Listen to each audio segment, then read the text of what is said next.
అన్న నమస్తే. నమస్తే బ్రదర్. ఎక్కడన్నా? అది కర్నూలు. కర్నూలు.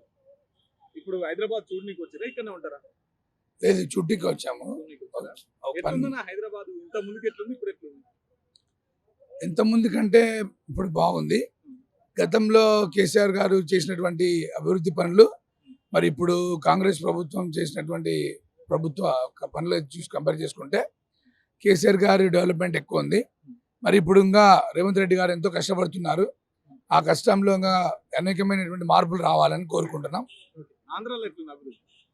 ఆంధ్రలో కూడా గతంలో వైఎస్ జగన్మోహన్ రెడ్డి గారు పరిపాలించారు. మరి గతంలో అనేకమైనటువంటి అభివృద్ధి కార్యక్రమాలు, వెల్ఫేర్ అంతా కూడా ఎంతగానో జరిగింది. మరి సచివాలయం అయితే ఏమి, తర్వాత అమ్మ ఒడి, అలాంటి కార్యక్రమాలన్నీ కూడా మరి మన ఆంధ్రప్రదేశ్లో ఉన్నాయి. మరి ఈ కూటమి ప్రభుత్వం అంటే మరి టీడీపీ చంద్రబాబు నాయుడు మరి లోకేష్ గారు, జనసేన మరి పవన్ కళ్యాణ్ గారు, మరి బీజేపీ ముగ్గురు కలిసి మరి కూటమిగా ఏర్పాటు చేసి మరి జగన్ని ఒక్కరిని ఓడించారు. సరే, ఏదైతేనేమి మరి వారు కూడా ప్రభుత్వాన్ని పరిపాలిస్తున్నారు. మరి ఆ పాలనలో ఇంకా మొన్ననే అమ్మఒడి వేశారు. మరి ప్రజలు సంతోషంగానే ఉన్నారు. కానీ ఇంకా కొన్ని పడలేదు.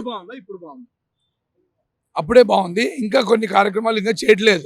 ఇప్పుడు నేను వైఎస్ఆర్సీపీ పార్టీ కాదు, జగన్ పార్టీ కాదు, తర్వాత చంద్రబాబు నాయుడు పార్టీ కాదు. ఎందుకంటే ఒక సామాన్యమైన వ్యక్తి గురించి తెలుసుకున్నటువంటి వ్యక్తి గురించి లాగా మాట్లాడుతున్నాను.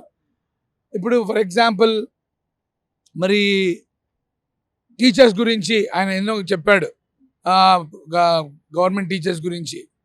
మరి ఆ యొక్క టీచర్స్ గురించి ఒక మీటింగ్ ఇంతవరకు జరగలేదు.